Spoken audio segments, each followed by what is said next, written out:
we're going to begin with Iraq this evening. 4 American civilians were killed there today, and as sometimes happens, the cameras were there for the gruesome aftermath. The 4 men were part of a very large contingent of heavily armed Americans who are everywhere in Iraq these days, some of them working for the government, including the CIA, others providing security in some form or another to the American occupation. They were attacked and killed in the city of Fallujah. And there is no other city in Iraq where Americans are quite so unpopular. Let us tell you in advance, some of these pictures are pretty repugnant, but they are the reality of war. Here's ABC's John Berman. On the streets of Fallujah, the brutal attack was met with celebration. "We are from Fallujah," they chanted. "This is our work." Witnesses say the 2 SUVs were ambushed as they drove through town. They threw hand grenades, said this man, 2 at each car. The contractors worked for Blackwater Security, a company that protects coalition personnel. The company said they were guarding convoys delivering food around Fallujah. A small crowd descended on the burning cars. What happened next was gruesome. The bodies of the 4 Americans were pulled from the flames, poked, prodded, and beaten. One charred body was tied behind a car and dragged through the streets, a procession that included children. 2 mangled corpses were hanged on a bridge over the Euphrates River. "This is Fallujah," they chanted. "Who asked you to come here?" One Iraqi cameraman told ABC News that most residents in Fallujah stayed inside, disgusted by the attack and what followed. But the crowd was violent and determined. "Fallujah," they yelled, "is the cemetery of America."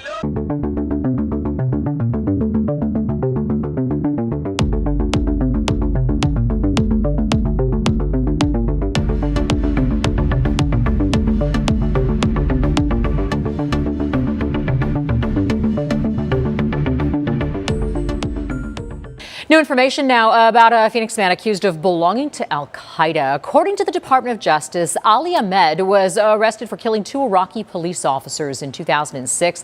Our Claudia Rupsich found out he's well known in the Phoenix Iraqi community.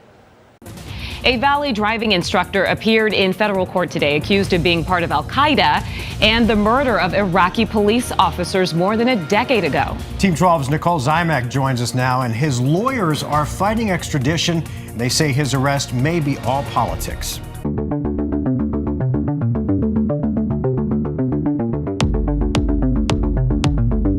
About a Phoenix man who's been arrested accused of being a member of Al-Qaeda. Ali Yusuf Ahmed al-Nouri was also wanted for the murders of 2 police officers in Fallujah, Iraq, back in 2006. According to investigative documents filed in federal court, the Iraqi National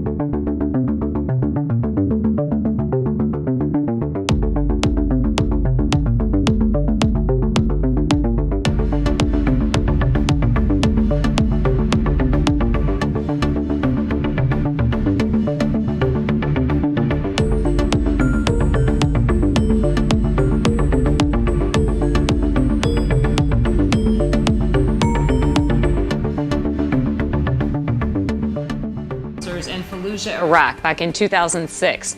According to investigative documents filed in federal court, the Iraqi National Security Services considered Ahmed to be the most dangerous terrorist in that part of Iraq.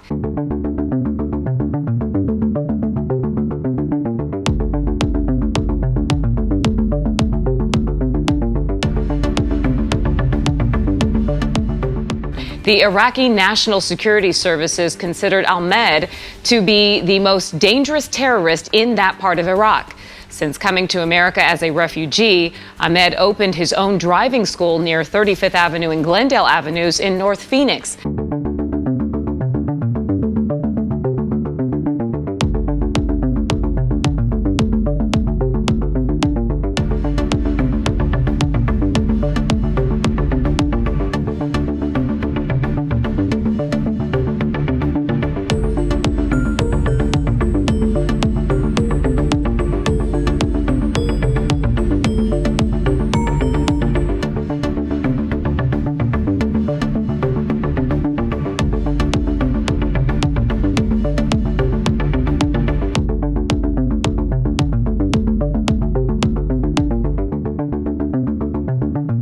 That school was closed when we went by earlier today. Ahmed has a federal extradition hearing scheduled for tomorrow morning.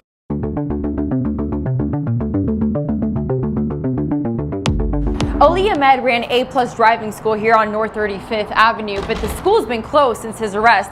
We also found out just a few days ago, right here in this building, there were several federal agents asking questions. Ali Yusuf Ahmed Al-Nouri came to Phoenix in 2008 as a refugee. Friends tell ABC 15 he was friendly and liked to go out and party. A few years ago, he opened up this driving school on 35th and Glendale. Members of the Iraqi community say they were shocked to learn that he was arrested Thursday for murdering 2 Iraqi police officers. The 42-year-old is accused of being a leader in Al-Qaeda and carrying out the murders in 2006 in Fallujah, Iraq. According to federal documents, the Iraqi government has witnesses for both shootings.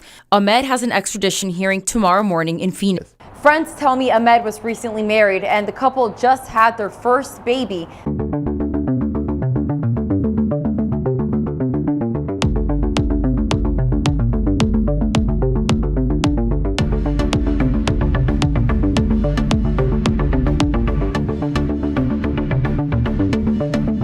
Last month. Reporting in Phoenix, I'm Claudia Rupsich, ABC 15 Arizona.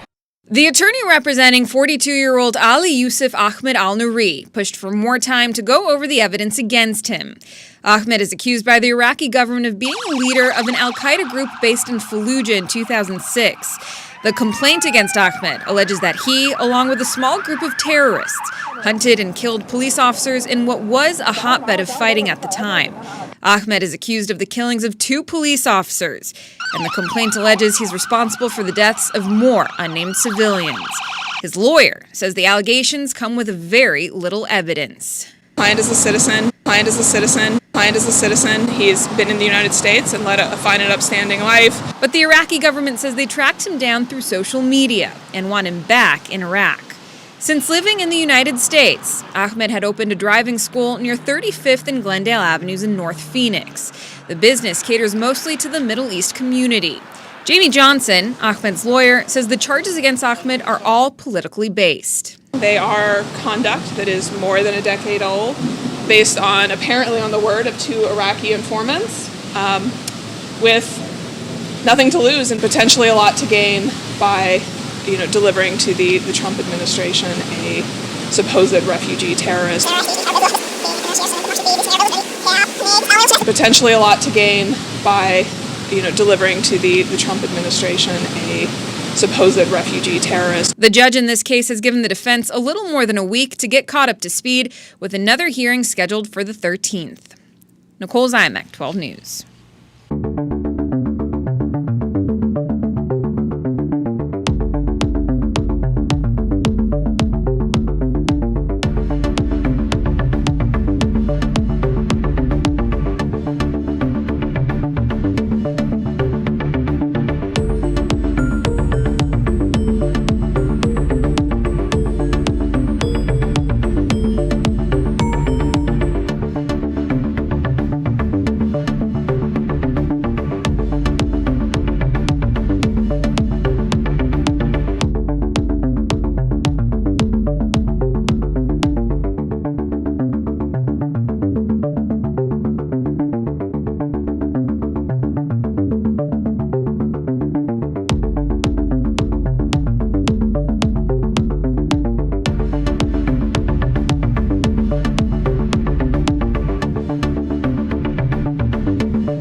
How's your baby?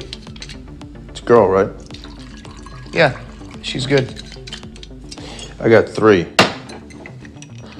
All girls. They tell you it gets better.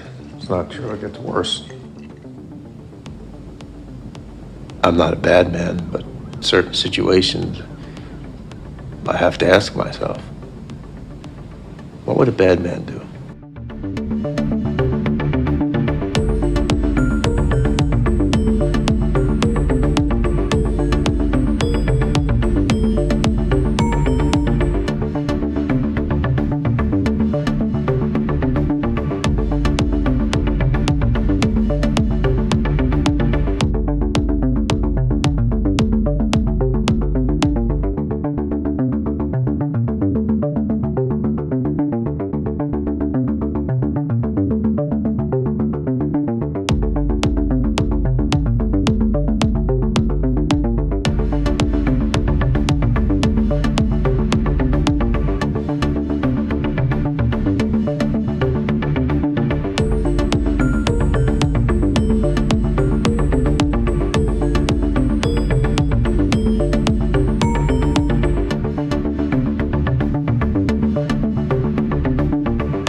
third phase. The drill consists of field training with live ammunition.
News story going on. It's about a terror attack on a Florida naval base in which a Saudi national kills 3 sailors. The terrorist embraced radical Islamic ideology years before he came here to train. He expressed extremist thoughts on social media. According to reports, the night before, he and pals allegedly watched mass shooting videos. And 2 of the other Saudis investigated in connection to this attack filmed it. Now, this event should raise key questions among our fact-seeking media. Why are we training so many Saudis? Have we ever reconciled the fact that the large majority of 9/11 hijackers were Saudi nationals? Can you tell us the level of cooperation of these other Saudi nationals that you have detained? Are they still in your custody? Again, like I said, they're not in our custody. As I said, they're not in our custody. A lot of the individuals that were on base are cooperating with their Saudi official government, and they have been instructed to follow their commander's leads.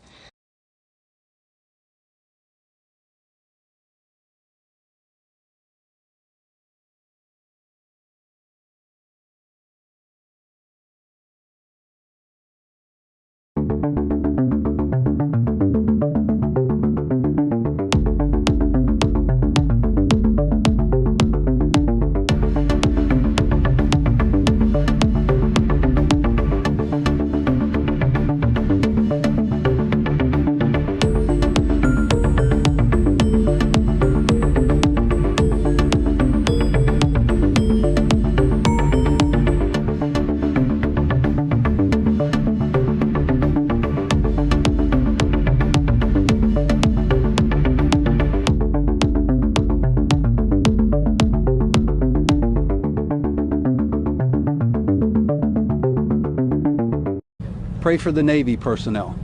There are grieving mothers and fathers today who will never recover from this day. And if you don't believe me, let me give you a David Morgan test.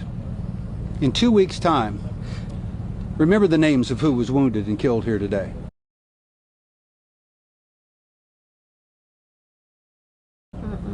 And you won't. You won't. But if today it was a member of your family that was wounded or killed today, this day will be etched in your memory for the rest of your life.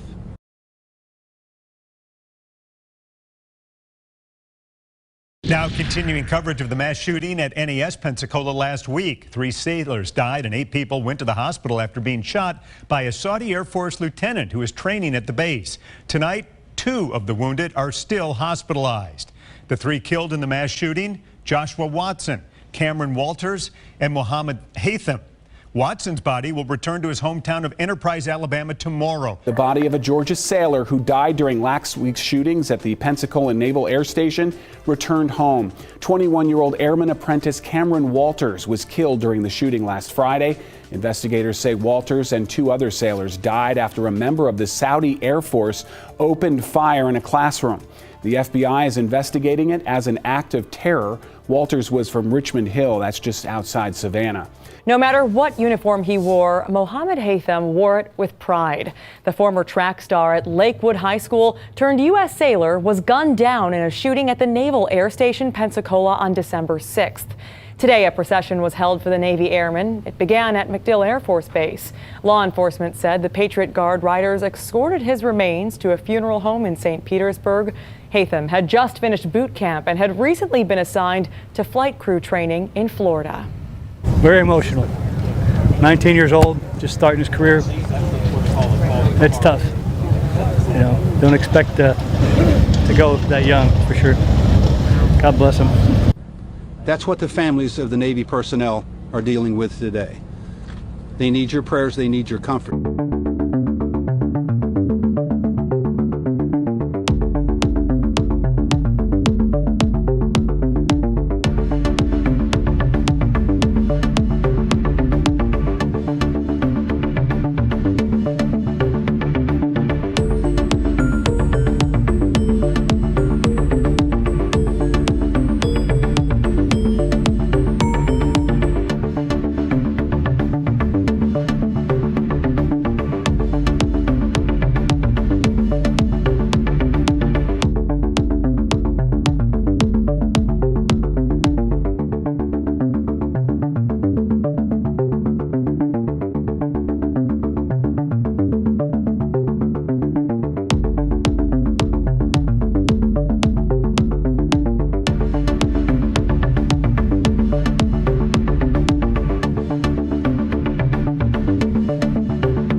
Including more than 100 students training at Mayport. Hundreds of Saudi Arabian sailors are being trained right here at Naval Station Mayport. Yeah, it is the first time Saudi pilots are being trained at the base, and Action News Jack's Bridget Matter gained exclusive access into the Saudis' aircraft hangar.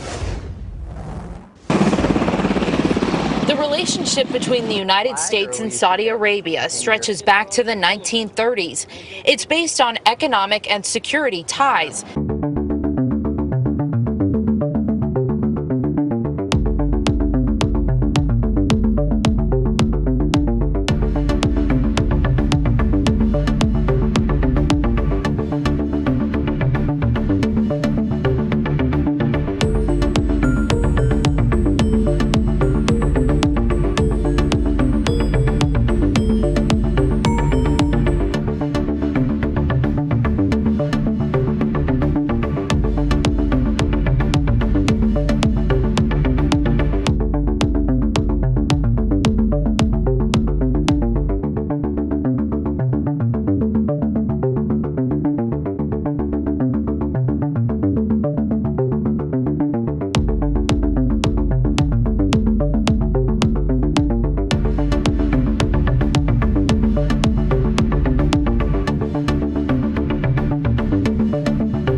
Thank you very much, everybody. It's a great honor to have the Crown Prince with us. Saudi Arabia has been a very great friend and a big purchaser of equipment and lots of other things. And one of the biggest investments in the United States is I guess it's your big investment, is buying stock in companies and various other things in the United States and creating jobs. We've become very good friends over a fairly short period of time. I was in Saudi Arabia in May, and we are bringing back hundreds of billions of dollars into the United States, and we understand that, and they understand that. Some of the things that have been approved and are currently under construction and will be delivered to Saudi Arabia very soon, and that's for their protection. But if you look in terms of dollars, $3 billion, $533 million, $525 million. That's peanuts for you. Should have increased it. $880 million, $645 million, $6 billion. That's for frigates. $889 million, $63 million, and that's for various artillery. Some of the things that we're now working on, thanks, and that have been ordered and will shortly be started in construction and delivered. THAAD system, $13 billion. The C-130 airplanes, the Hercules, great plane, $3.8 billion. The Bradley vehicles, that's the tanks, $1.2 billion. And the P-8 Poseidons, $1.4 billion. And what it does is it really means many, many jobs. We're talking about over 40,000 jobs in the United States. So we make the best equipment in the world. There's nobody even close. And Saudi Arabia is buying a lot of this equipment, and a lot of people are at work making the equipment, not only for us, because we, as you know, we're getting a $700 billion military proposal. And as you know, Mr. President, from day one, you've reached this office. We've planned to tackle $200 billion of opportunity in the next 4 years, but it end up with $400 billion of opportunities. You've talked today, Mr. President, about the military deals. The implementation in it's more than 30%, and also the implementation overall in the $400 billion of opportunity, more than 35%. Right. We plan this for the next 10 years, but it happens in 1 year we implement 35%. So this is a signal. We plan this for the next 10 years, but it happens in 1 year we implement 35%. So this is a signal.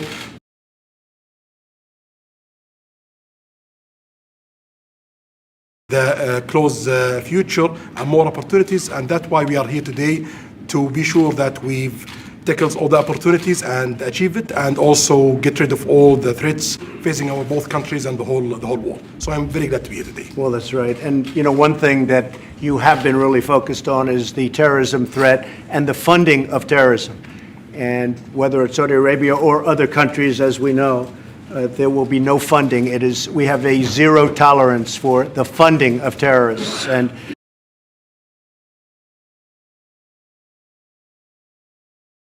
Saudi Arabia being one of our largest foreign military sales customers. And that relationship, it's growing right here in Jacksonville. Good to work with you. The Navy chose Naval Station Mayport to train 314 members of the Royal Saudi Navy. Today, Action News Jax got exclusive access into a hangar at Naval Station Mayport where they're training on the MH-60R aircraft. This is the first time that Saudi pilots are being trained here at Mayport. We were not allowed to shoot the Saudi sailors doing maintenance work on the helicopters for security reasons.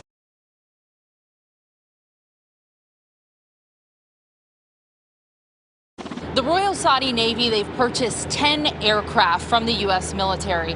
This is one of them in the hangar that they're training in. Eventually, all 10 aircraft will be sent back to Saudi Arabia and used in their military. The helicopters, they cost about $43 million each. Aircraft themselves are designed to go out and employ different sensors to support naval forces and ultimately be able to deploy weapons if needed. They're capable of shooting rockets and torpedoes, as well as anti-submarine warfare capabilities. In a 3-year period, 214 Saudi maintainers, 48 pilots, and 12 rescue swimmers will complete training before heading back to Saudi Arabia. At Naval Station Mayport, Bridget Matters, CBS 47 Action News Jax. Comes just days after a 21-year-old Saudi student shot 11 people and killed 3 at Naval Station Pensacola. News4 Jax reporter Brittany Muller joins us live here in studio. These students won't be flying for an undetermined period of time, Brittany.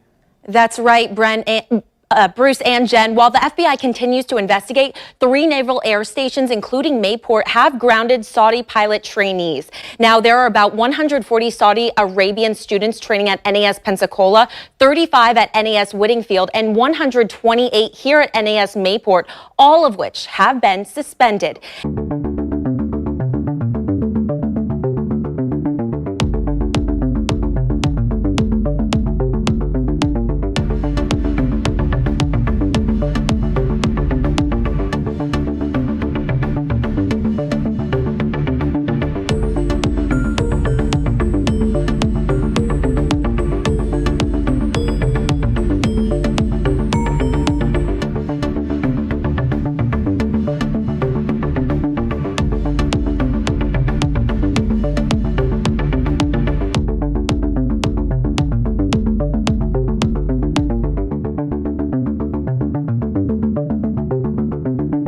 These military partnerships are critically important to our country.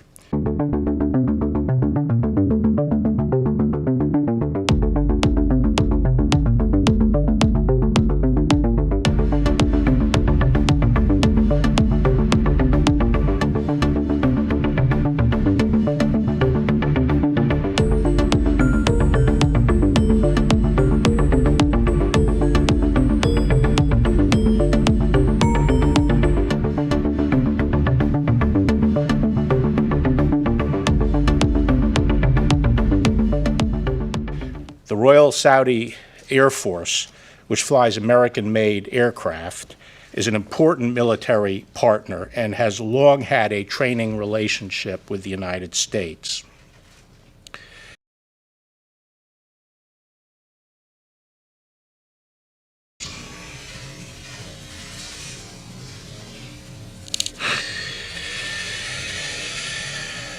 The military is not a feature of my community. It is the defining characteristic of my community. But there is a special kind of grief when the bravest, most patriotic Americans are putting themselves in harm's way to train people from other countries to be able to protect and defend their own country, and then they kill us for it. According to the New York Times, 6 other Saudi nationals were also detained for questioning.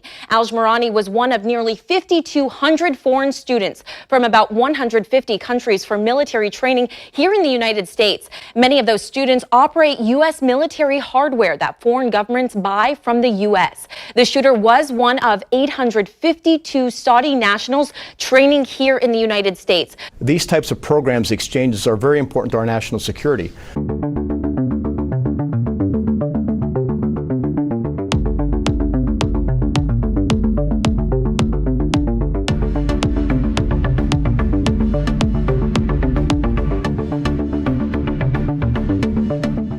We have something that our potential adversaries such as Russia and China don't have, which is an elaborate system of alliances and partnerships.